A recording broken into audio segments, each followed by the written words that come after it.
The rain hammered the windshield like fists of regret as I gripped the steering wheel, my knuckles white against the fading light of the Illinois highway. Jamie's laughter cut through the storm from the passenger seat, oblivious to the storm brewing inside me. 3 years of buried secrets about to drown us all. And then, as the lake house emerged from the mist like a ghost from my past, headlights pierced the downpour. Ryan's truck, idling in the driveway, his silhouette stepping out with that effortless grace that had haunted my dreams since college. I killed the engine, the sudden silence amplifying the thunder rumbling over Lake Michigan's northern shore. Jamie unbuckled, oblivious, slapping my shoulder with that brotherly ease that always made my chest ache a little less sharply. "Dude, you look like you saw Bigfoot. It's just the family cabin, beer's cold, fire's waiting. What's with the death grip?" His grin was all straight guy charm, blonde hair tousled from the wind, eyes the color of faded denim. We'd been best friends since freshman orientation at Northwestern, bonded over late-night philosophy debates and too many shots of cheap whiskey. This trip was supposed to be our reset. Me escaping the soul suck of my Chicago marketing gig, him dodging the wreckage of his latest breakup.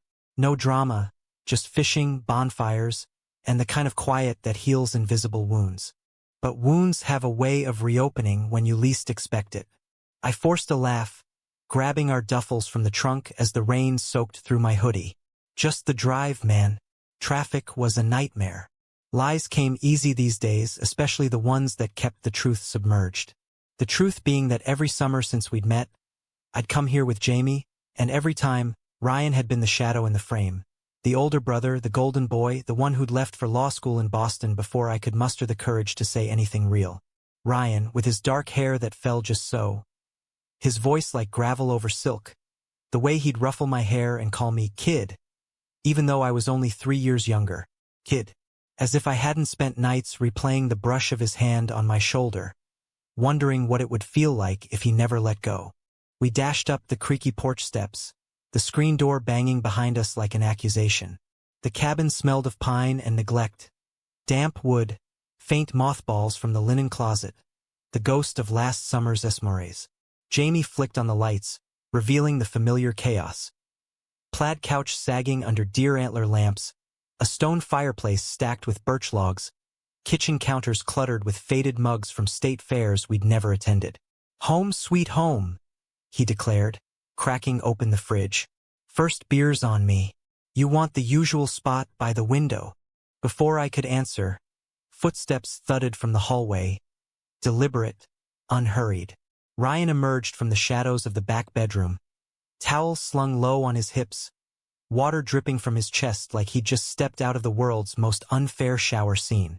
His eyes, hazel, sharp as the first frost, locked on mine, and the air thickened, charged with something electric and unspoken.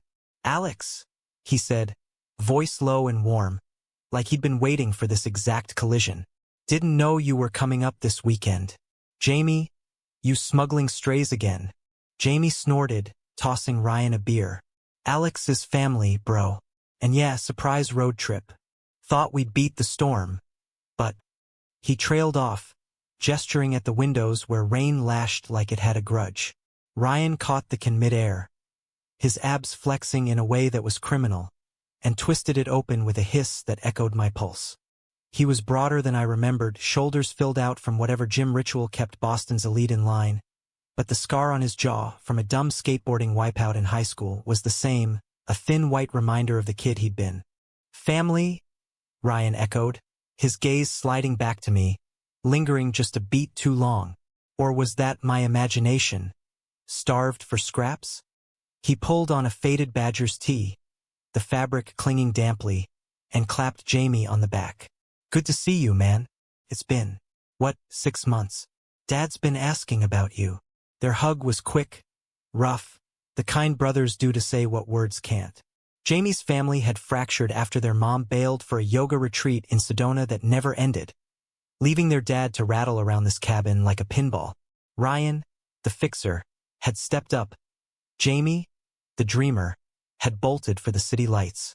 I hung back, duffel at my feet, feeling like the third wheel in my own life. "Hey Ryan, long time."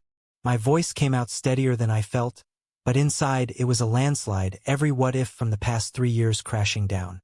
What if that night after graduation, when we'd all gotten wrecked on the porch and his hand had rested on my knee under the table? What if I'd leaned in instead of laughing it off?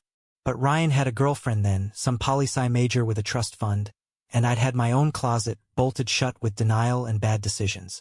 He crossed the room in 2 strides, pulling me into a hug that smelled of soap and lake water.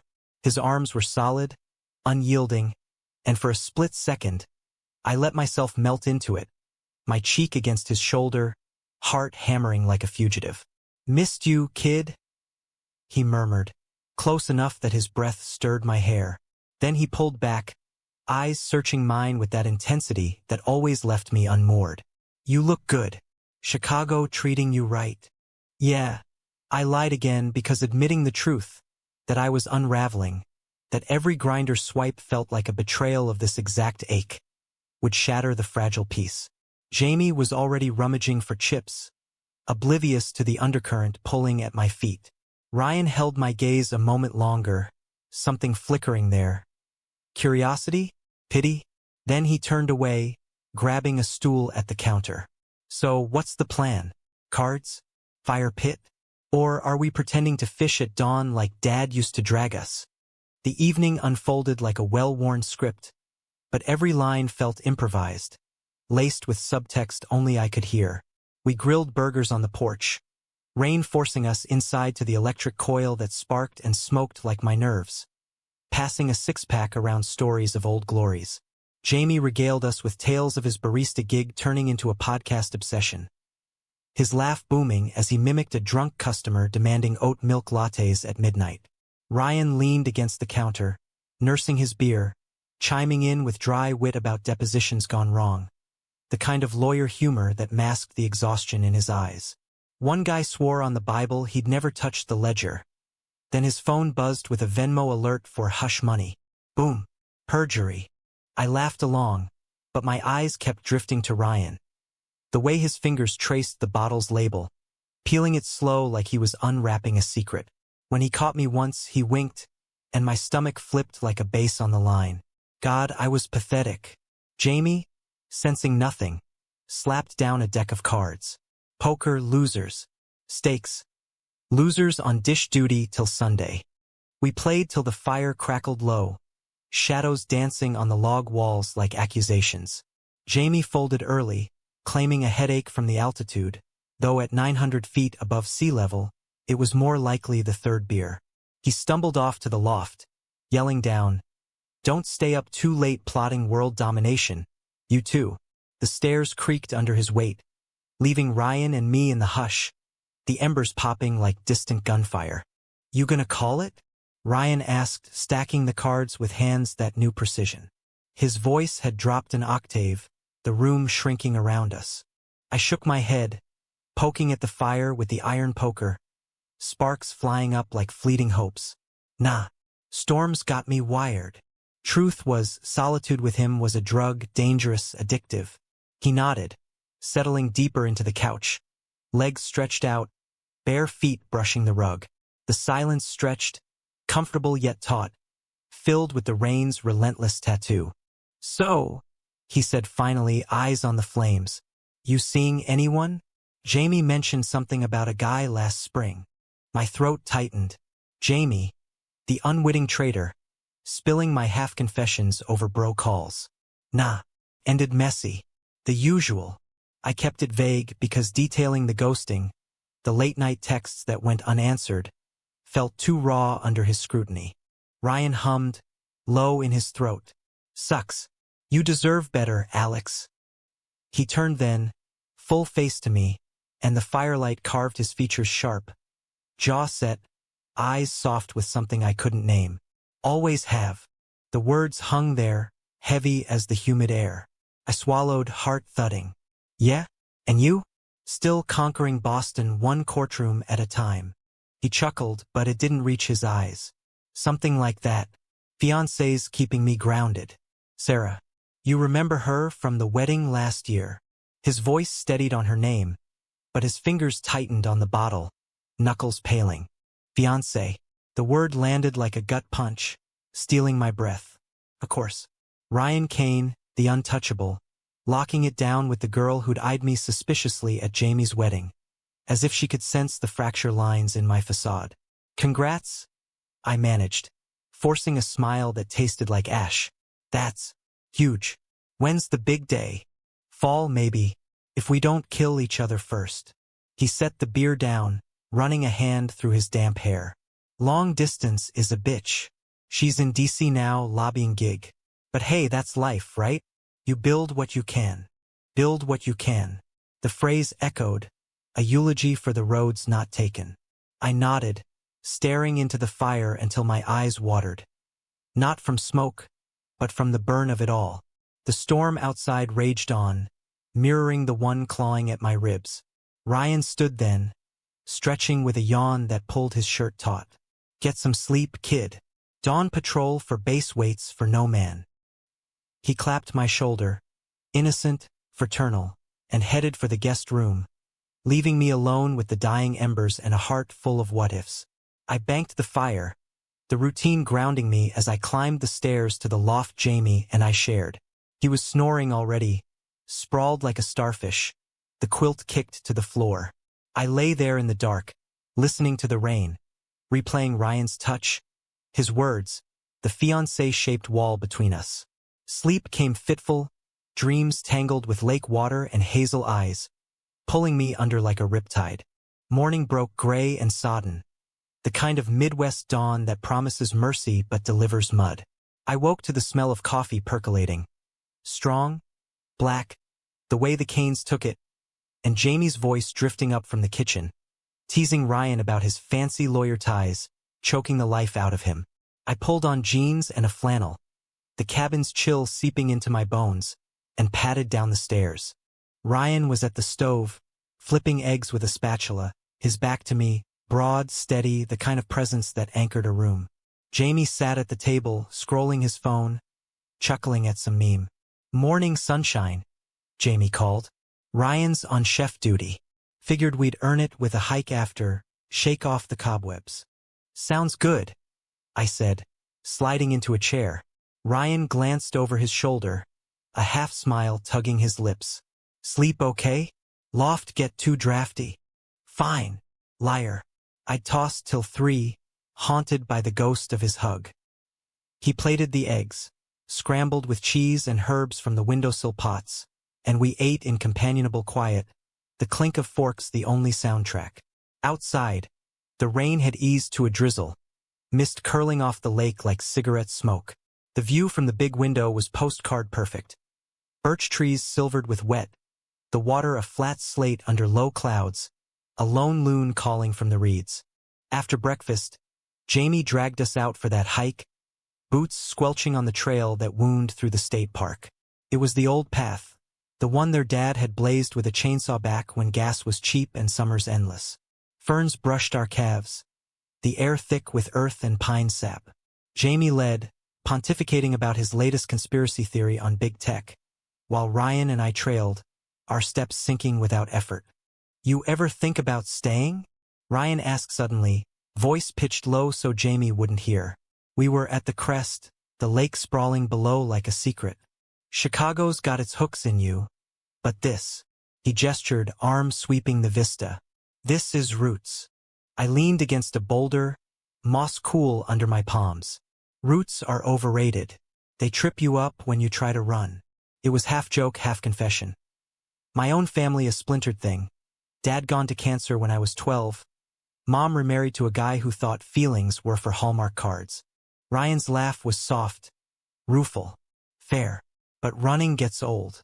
Sarah's always saying I need to plant something, metaphorically. He paused, eyes on the horizon. You get that?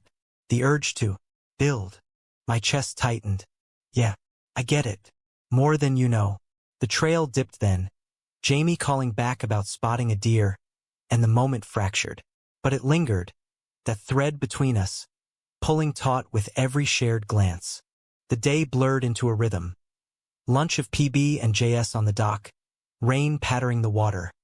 An afternoon of napping in hammocks, the sway lulling me into half dreams of what could be. Jamie fired up the grill again at dusk. Marinating venison steaks their dad had stocked the freezer with last fall. To the hunters, Jamie toasted, clinking bottles. May we bag more than fish this weekend. Ryan's eyes met mine over the rim, a spark there that made my pulse stutter. Dinner stretched long, stories flowing like the beer. Ryan recounting a case where he defended a kid caught tagging billboards with anti-corporate slogans. Jamie countering with his own brush with the law over a protest in Grant Park. I listened, chiming in with tales from my cubicle hell. The boss who mandated team building via escape rooms, only to lock us in with bad karaoke. As night fell, the storm returned with vengeance, wind howling through the eaves like a warning. Jamie crashed early again, claiming the venison had him beat, leaving Ryan and me with the dishes and a bottle of bourbon their dad kept for medicinal purposes. We stood at the sink, sleeves rolled, suds bubbling between us. My hands brushed his under the water, accidental, electric, and he didn't pull away. Sorry, I muttered, but he just handed me a plate, fingers lingering on mine. Don't be. His voice was rough, the bourbon warming his words. We dried in silence, then migrated to the porch, rockers creaking under our weight. Lightning forked the sky, illuminating the lake in stark white flashes. Storms like this, Ryan said, swirling his glass. They remind me of that summer you and Jamie taught me to sail. Remember? We capsized twice before noon. I smiled despite myself. You swore off boats forever, called it nature's way of saying stay on land. He laughed, head tipping back. And you pulled me out both times. My hero. The word hung, playful but weighted, and I felt the pull, the gravity of him, drawing me in. Ryan, I started, the bourbon loosening my tongue. About earlier. Thunder drowned me out, close enough to rattle the windows. He leaned forward, elbows on knees, face shadowed. What? But the door banged open. Jamie, bleary-eyed, wrapped in a blanket. Powers flickering. You guys good out here? We were. Weren't we? Ryan straightened, the mask slipping back on. All good, bro. Go back to bed. Jamie shuffled inside, and the moment evaporated. Ryan drained his glass, standing. Night, Alex. His hand grazed my arm, deliberate this time, and he was gone, leaving me with the storm and a heart pounding like thunder. That night, sleep evaded me entirely. The loft felt claustrophobic. Jamie's snores a mocking counterpoint to the chaos in my head. By 2 a.m., I gave up, slipping downstairs in socks and a tee, the floorboards cold underfoot. The kitchen glowed faintly from the fridge light, but it was the back door that drew me. The lake calling through the glass, black and restless. I stepped onto the porch, bare arms prickling in the chill, and that's when I saw him. Ryan, silhouetted against the railing, phone pressed to his ear, voice pitched low and urgent. Sarah, I know, but it's not that simple. The firm's breathing down my neck, and this trip, it's family, yeah? I need space to think. A pause, her words tinny and sharp even from here. No, that's not God, you're twisting it. I love you, okay? Just give me till Sunday. He hung up, shoulders slumping, and only then did he notice me. Jesus, Alex, you trying to give me a heart attack? Sorry. I hovered in the doorway, arms crossed against the cold. Couldn't sleep. Heard voices. He pocketed the phone, rubbing his neck. Yeah, long-distance drama. The usual poison. He patted the rocker beside him, and I sat, the wood groaning in sympathy. Lightning etched his profile. Tired, torn, and for the first time, I saw the cracks in the Golden Boy facade. "Wanna talk about it?" I asked, voice soft as the drizzle starting up again.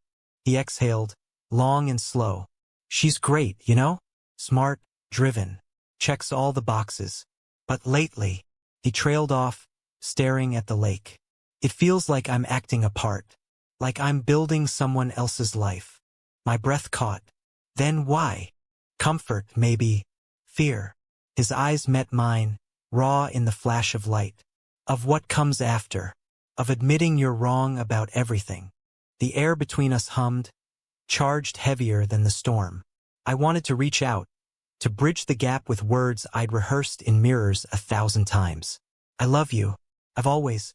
But fear clamped my throat, and instead, I said, "You're not wrong, Ryan.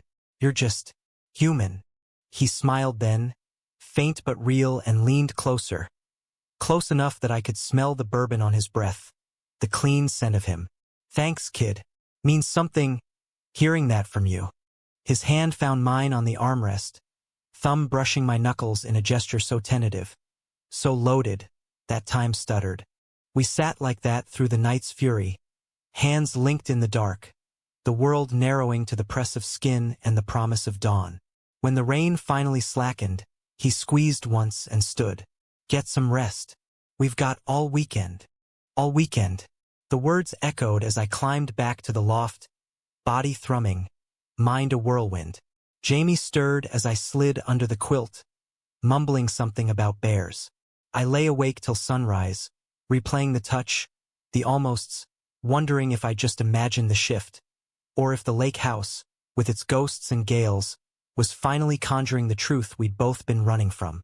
The sun clawed through the clouds by mid-morning, turning the lake to molten silver and chasing the last of the storm's chill. Jamie was up first, as always the optimist, banging pots in the kitchen and hollering about pancakes. "Rise and shine, lovebirds. Fuel for the fish gods." His voice boomed up the stairs, laced with that teasing edge he reserved for moments he sensed but never named. I groaned, rolling over to find Ryan already gone. His sleeping bag in the guest room zipped neat, coffee mug rinsed in the sink. The memory of last night hit like a wave. His hand on mine, the vulnerability in his voice. Had it been real or just storm-fueled confession? I pulled on yesterday's clothes, the flannel stiff with dried rain, and headed down. Ryan was at the table, maps spread out, topo lines and depth charts for the bay. He looked up, eyes bright but guarded, like he'd banked the fire of whatever had burned between us. "Morning again. Jamie's on a tear. Says we're hitting the North Shore for walleye. You in?" "Always." I poured coffee, black and scalding, and slid into the chair across from him. Our knees brushed under the table, accidental, and neither pulled away. Jamie burst in then, batter flying from his whisk, and the moment dissolved into chaos. Flour on the counter, bacon spitting grease, laughter masking the undercurrents. We ate on the porch, plates balanced on laps, the lake lapping gentle now, as if apologizing for the night's rage. Jamie dominated the talk, plotting our attack on the fish like a general. Live minnows from the bait shop, then troll the drop-off. Last year we pulled a 3-pounder. "Alex, you still got that soft spot for the little ones?" I flipped him off, grinning. "Catch and release, heathen. Unlike you, I believe in second chances." The words landed heavier than intended, my eyes flicking to Ryan. He met them, fork pausing midway to his mouth, a flicker of understanding passing like a shared secret. The bait shop was a relic 5 miles down the county road. A squat cinder block with rusted lures nailed to the eaves and a sign proclaiming, "Worms, beer, advice, bad." Old man Hargrove, who'd known the Canes since diapers, ribbed us from behind the counter. "Jamie, still chasing skirts, or you finally settling down? And who's the quiet one?" "Your shadow." He nodded at me, then Ryan. "You boys keepin' out of trouble up there?" "Trouble finds us, Hank." Ryan shot back, easy charm on full. We loaded up on minnows in a styrofoam cup, gas for the boat, and a 6-pack for emergencies. The drive back was windows down, classic rock blasting, Springsteen wailing about Thunder Roads, and for a stretch it felt normal, simple, the kind of weekend that stitches friends tighter. The boat was a 16-foot aluminum with a temperamental outboard, tied at the rickety dock their dad had reinforced every spring. Ryan fired it up, the motor coughing to life on the third pull, and we puttered out, slicing through the glassy water. Jamie took the helm first, steering for the point where the bottom sheared off into 20 feet. Ryan baited hooks with practiced flicks. Minnows impaled neat, no wasted wriggle, and handed me a rod. "Your turn to prove you're not all talk." We trolled slow, lines out, the sun warming our necks. Conversation ebbed easy. Ryan quizzing me on Chicago haunts, Jamie interrupting with fishing lore cribbed from YouTube. But under it, tension simmered. The brush of Ryan's arm as he adjusted the transducer. The way his laugh lingered when I reeled in a snag. Around noon, Jamie hooked a fighter. A northern pike that thrashed like it had a grudge. And we netted it amid whoops and splashes, the boat rocking wild. Beauty! Jamie crowed, snapping pics on his phone. Alex, your turn to kiss it for luck. I obliged, lips to scales, the fish cold and slick. Ryan watched, eyes dark with amusement, or was it hunger? Careful, he murmured as I released it over the side. Some things bite back. We lunched on the water, sandwiches wrapped in foil, chips crunching salty, and the talk turned personal, the sun loosening tongues. Jamie confessed his breakup guilt. She said I was emotionally unavailable. Like, what the hell does that even mean? I'm right here, pouring my soul into Spotify playlists. Ryan clapped his shoulder, steady. Means she wanted more than vibes, bro happens. His gaze slid to me, waited. Sometimes you gotta risk the bite. The line tugged then mine, and chaos erupted. Real screaming, rod-bending double. Ryan lunged to the transom, gloves on, coaching me through the fight. Keep the tip up. Let it run. His hands covered mine on the reel, steadying, and in that press of bodies, boat-dipping, water-spraying. I felt it, the spark igniting to flame. We landed a walleye, fat and silver. And as I unhooked it, Ryan's breath ghosted my ear. Nice work, partner. Jamie, oblivious, high-fived us both. Teamwork makes the dream work. Beers on ice for that one. We motored back as shadows lengthened. Fish in the live well, sun dipping gold. Docking was a comedy. Jamie misjudging the bumper, Ryan cursing good-naturedly as we scrambled to tie off. Up at the cabin, they cleaned the catch while I fired the grill, the ritual grounding me amid the swirl. But as dusk fell, Jamie's phone buzzed insistent. Texts from work, a podcast emergency. And he groaned, retreating to the porch with a beer. You two handle filleting. I'm decompressing. Left alone in the kitchen, Ryan and me with knives and cutting board.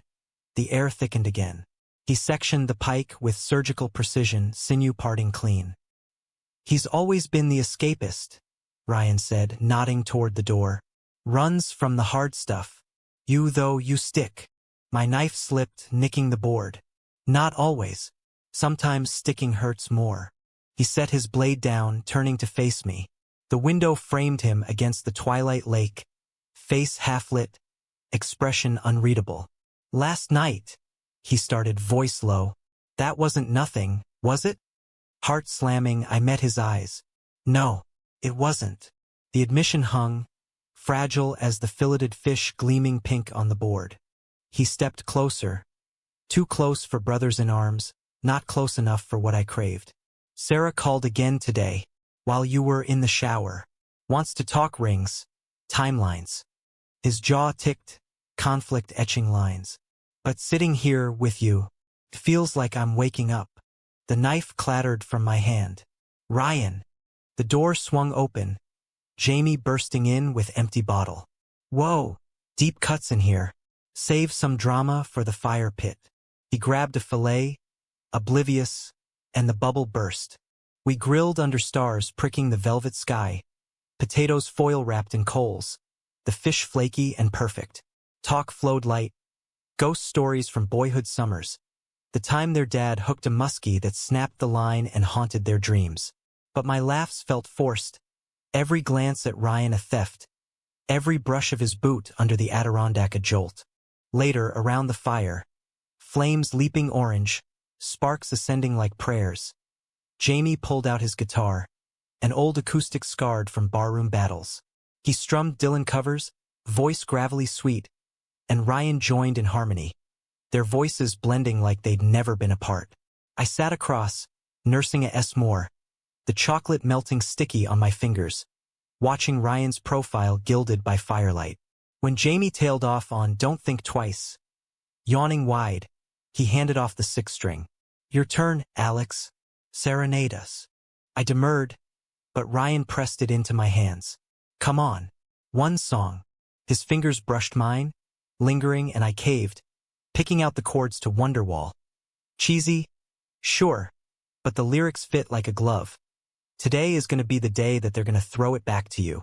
Ryan's eyes held mine through the chorus, singing soft under his breath. And when I finished, the silence was profound, broken only by the crackle. Jamie clapped slow, eyes heavy. Deep, man. I'm out, loft's calling. He hugged us both, stumbling inside, leaving the fire to us. Ryan poked the logs, embers flaring. That was good. Honest. He shifted closer on the log bench, our thighs pressing. Alex, don't. The word escaped sharp, fear clawing up. Not if it's just the weekend talking. Not if you've got rings and timelines. His hand found my knee firm. It's not. God, it's been this long. He leaned in, forehead to mine, breath mingling. I've thought about you. Every case, every late night, your laugh in my head. But Sarah, she's safe. This. His thumb traced my jaw, electric. This is terrifying. I turned into his touch, eyes closing. Terrifying's better than numb. Our lips met then. Tentative, then fierce, the kiss tasting of marshmallow and bourbon, years pouring out in a rush. His hand cupped my neck, pulling me closer, the world narrowing to heat and heartbeat. When we broke, gasping, he rested his brow to mine. What now? Now, I whispered. We figure it out, together. But the fire died slow, and with it, the illusion of simplicity. As we doused the coals, bucket water hissing steam, my phone buzzed in my pocket. A text from an ex, innocuous, but the screen lit Ryan's face, and doubt flickered in his eyes. We climbed the stairs separate, the cabin creaking like a warning, and in the loft, Jamie's snores greeted me like judgment. Sleep came in fits, dreams tangled with kisses and lake depths, pulling me under. But dawn brought clarity or its cruel cousin. I woke to voices below. Ryan on the phone again, tone clipped. Sarah, wait. It's not what you think. I need to tell you something. My stomach dropped. I dressed quick, descending silent as a thief. He hung up as I entered, face ashen. She knows. Somehow, Jamie's big mouth, maybe. She's coming up. Today. The words landed like lead. Betrayal? No, truth crashing in. But Jamie shuffled in then, rubbing sleep from his eyes. Heard the boat motor. Dad dropped by early. Ryan forced a smile. Nah, just complications. His eyes pleaded with me, wait. But waiting felt like drowning. The morning fractured, coffee bitter, plans scrapped for damage control. Jamie sensed the shift, brow furrowing. Everything cool? You two look like you saw the ghost of Christmas future. We're fine, Ryan lied, same as me. But inside, the storm brewed anew. By noon, Sarah's SUV crunched gravel in the drive. Sleek, urban, out of place amid the pines. She stepped out, red hair pulled tight, eyes sharp as indictments. Ryan, her voice cut the air. We need to talk. He nodded, jaw set, and followed her to the dock. Leaving Jamie and me on the porch, the tension thick as fog. Jamie cracked a beer, offering one. Sis from hell? Or the other kind?